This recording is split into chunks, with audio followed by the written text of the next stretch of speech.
sana'y mag-apoy ang dala ni Jesus para sa atin. No? So, yun ang bahagi yun na ipinamanig sa Ebanghelyo. No? Ano bang apoy ito? No? Ito yung apoy na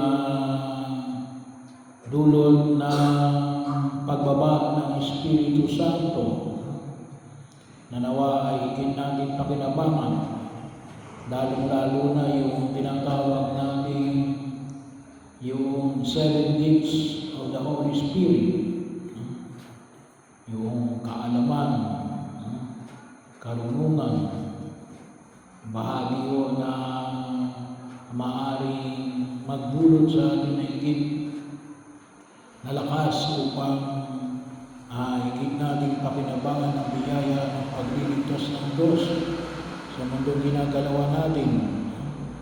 Ang pagkaunawa, ang pagiging matyaga, bahagi yun na kung saan ay nais ang pong may kapal na pakinabangan natin. Yun ay dulot ng Espiritu ng Diyos para sa atin. So kasama niyo, iba yung hindi lang karunungan, kundi bahagi rin yung kaalaman. Pero ito yung isang pagkakataon na nawa mapuspos tayo ng Espiritu ng Diyos na magbigay sa atin ng higit na direksyon sa pagtahan natin sa pang-araw-araw nating pagkilos sa daigdig na ito. Ano ba? Yung apoy na ito ay tumutukoy din sa tinatawag nating biyaya na magtutupok sa pagiging makasarili at pagiging makasalanan. Kasi isa po sa dahilan ng pagkakasala ay ang pagiging makasarili. So nawa itong apoy na ito na dala ni Jesus ay magpugnaw sa ating pagka makasarili, na magbibigay sa atin ng lakas na alin, magiging mapagkapwa. Tingnan natin yung ating kapwa. Hindi naman nahulugan na hindi na natin mamahalin yung ating sarili. Pero iba yung pagiging makasarili sa pagmamahal sa sarili. Yung pagiging makasarili, sobrang pagmamahal sa sarili. Mahalaga yung pagmamahal sa sarili kasi yun ang simula ng pagmamahal sa kapwa. Kung talagang minamahal natin yung ating sarili, dapat umantong sa pagmamahal natin sa kapwa. So yung dala na apoy ni Jesus yan, pupugnaw sa ating pagiging makasarili at magpipigil sa buhay natin na nagtutulot ng pagkakasala. Alam naman natin yung pagkakasala din ang nagiging media kung bakit tayo napapahamak. Kalimitan, hindi lahat, pero kalimitan. Kaya tayo nagdaranas ng kahirapan ay dulot ng kasalanan. Pang-spiritual, pang-pisikal, pang-lipunan na ginagalawan natin. Kaya ito yung apoy na tutulong sa atin. At pangatlo, ito rin po yung apoy na magdudulot sa atin ng katotohanan. Sabi nga natin, malalaman natin yung katotohanan. Pero yung katotohanan na ito ay nawa maging bahagi natin, magbigay sa atin ng pagkilos. Kung minsan, nangyari kapag alam natin yung katotohanan, sinisiraan natin yung tao ay maling paggamit ng katotohanan, hindi yun ang katotohanan. Yung tunay na katotohanan na yan, nag-aanyaya sa atin na makita yung pagkabuo ng ating pagkatao, no? At ng ating kapwa. Halimbawa, walang pagkain, yung kapitbahay ninyo, anong gagawin nyo?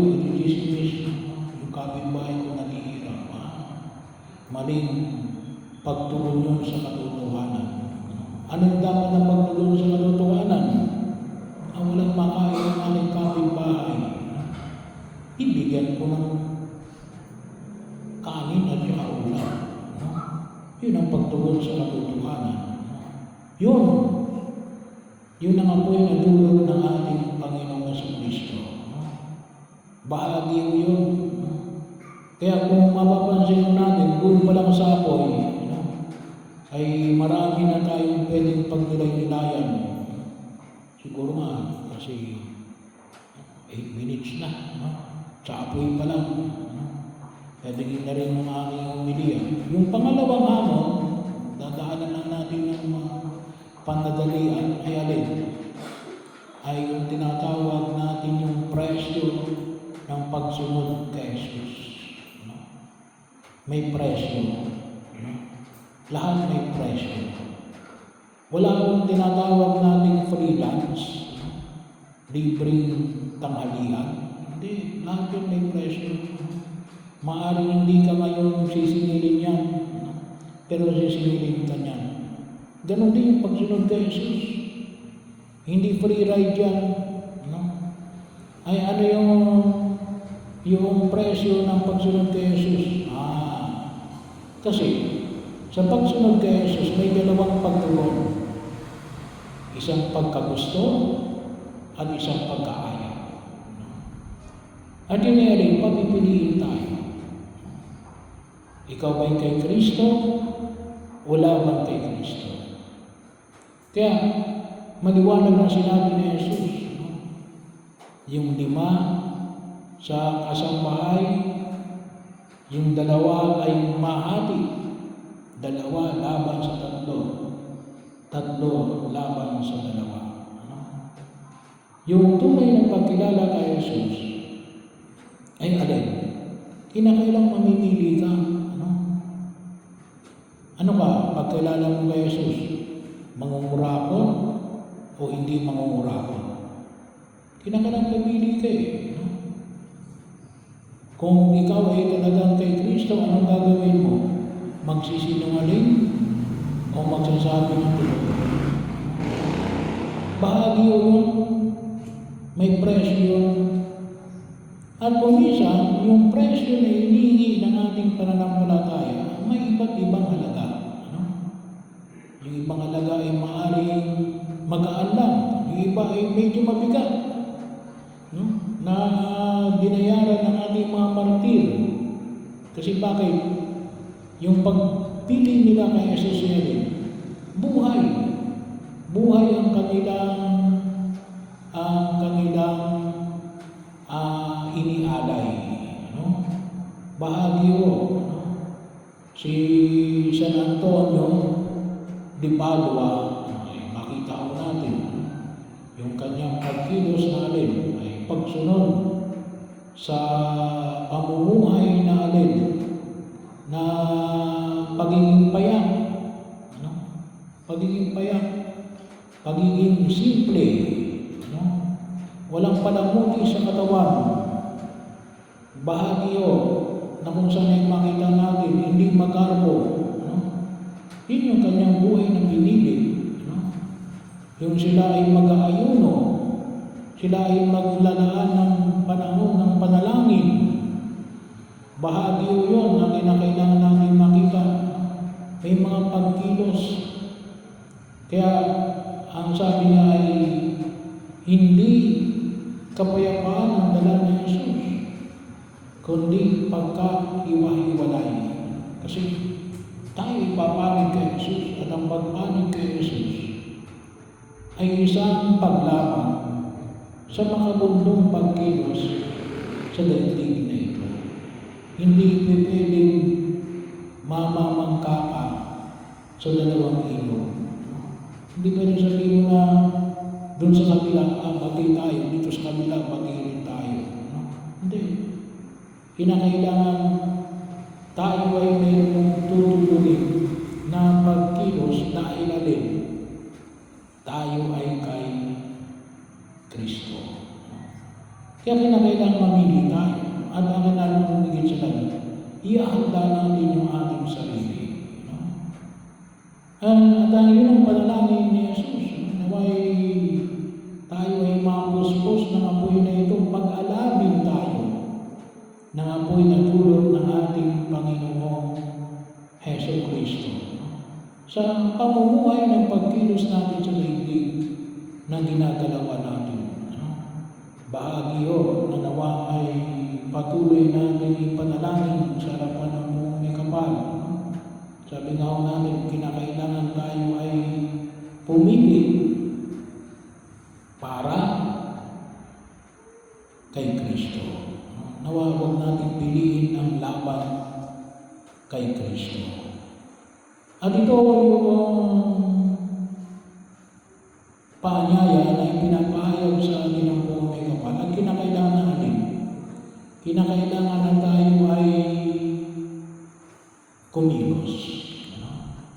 Kasi sabi ko nga, kanina, ako yung nagmisi sa patay, sabi ko, hindi ko pwedeng mapunta ka sa langit na hindi mo alam kung bakit ka napunta sa langit.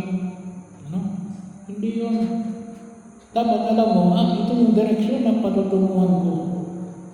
Ito kasi yung turo ng Jesus. Ang kinakailangan, pangalagaan ko yung pamantayan na ipinahayag ni Jesus tungkol sa mga bagay na ito. At nawa, yung mga biyaya na ipinamanig sa atin ng ating Panginoong Jesucristo, yung biyaya yung ng Espiritu Santo na apoy na ipinamanig sa atin, yung karunungan, pagkaunawa, karoon ka pagiging marunong, ay nawa ay maging gabay natin sa ating pagkilos sa daigdig na ito. At nawa ay higit nating maasa yung pagtingin natin sa katotohanan na ipinamamanig sa atin ng ating Panginoong Heso Kristo. Ilingin natin, ilingin natin na sunugin ang ating pagiging magpagkapakasarili nang sa ganon ay mamahal natin ang Diyos nang higit sa lahat at ang ating kapwa gaya ng ating sarili.